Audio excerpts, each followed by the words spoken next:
আসসালামু আলাইকুম এভরিওয়ান, আবারও আপনাদের মাঝে একটি নতুন রেসিপি নিয়ে হাজির হয়ে গেলাম। আজকে আপনাদের সাথে খুবই সুস্বাদু একটি রেসিপি শেয়ার করব।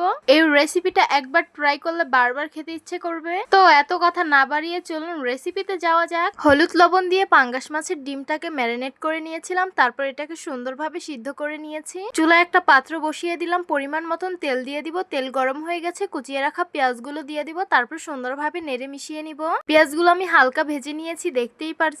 সামান্য আদা রসুন বাটা দিয়ে দিব, স্বাদ মতো লবণ দিয়ে দিব, পরিমাণ মতন হলুদ মরিচের গুঁড়ো দিয়ে দিব, তারপর হালকা একটু ভেজে নিতে হবে হলুদ মরিচগুলো আমি হালকা ভেজে নিয়েছি। এখন সামান্য পানি দিয়ে দিব, তারপর মশলাগুলো খুব ভালোভাবে কষিয়ে নিতে হবে। গোটা চারেক কাঁচামরিচ দিয়ে দিব। এই তো আমি মশলাগুলো খুব ভালোভাবে কষিয়ে নিয়েছি। সিদ্ধ করে রাখা ডিমটাকে আমি কেটে নিয়েছি। আমি ভেবেছিলাম ডিমটা সুন্দরভাবে সিদ্ধ হয়ে গেছে, কিন্তু কাটার সময় দেখি এটা ভালোভাবে সিদ্ধ হয়নি। এইভাবে দিয়ে দিব, আর এক পাশ হয়ে গেলে উল্টে দিব। এটাকে আমি বেশি নাড়াচাড়া করব না, ভেঙে যাওয়ার সম্ভাবনা আছে। ডিমগুলোকে কাটার কারণে মাছের পিছের মতো দেখা যাচ্ছে, কিন্তু মাছের ডিমগুলো আমি সুন্দরভাবে কষিয়ে নিয়েছি। এখন পরিমাণ মতন ঝোলের পানি দিয়ে দিব, আর বলক আসার অপেক্ষায় থাকবো। তো দেখতেই পারছেন মাছের ডিমগুলো কিন্তু বলক এসে পড়েছে।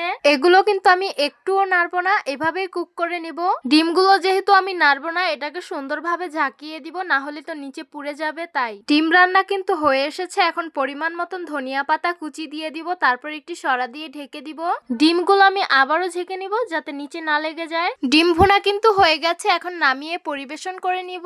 ব্যাস তৈরি হয়ে গেল আমাদের পাঙ্গাস মাছের ডিম ভুনা। এইভাবে একবার রান্না করে খেয়ে দেখবেন, এটা খেতে অত্যন্ত সুস্বাদু। এইভাবে বাচ্চাদের রান্না করে দিলে কিন্তু ওরা অনেক বেশি পছন্দ করবে। তো আশা করছি আমার আজকের রেসিপি আপনাদের কাছে অনেক অনেক বেশি ভালো লাগবে। ভালো লেগে থাকলে আমাদের ইউটিউব চ্যানেলটি সাবস্ক্রাইব করবেন, আর যারা আমার ফেসবুক পেজ থেকে দেখছেন পেজটিকে ফলো করবেন। সবাই ভালো থাকবেন, সুস্থ থাকবেন, আর সিস্টার্স কিচেনের সাথেই থাকবেন। আবারও কথা হবে কোনো নতুন ভিডিওতে। তাহলে আজকে এই পর্যন্তই। আল্লাহ হাফিজ।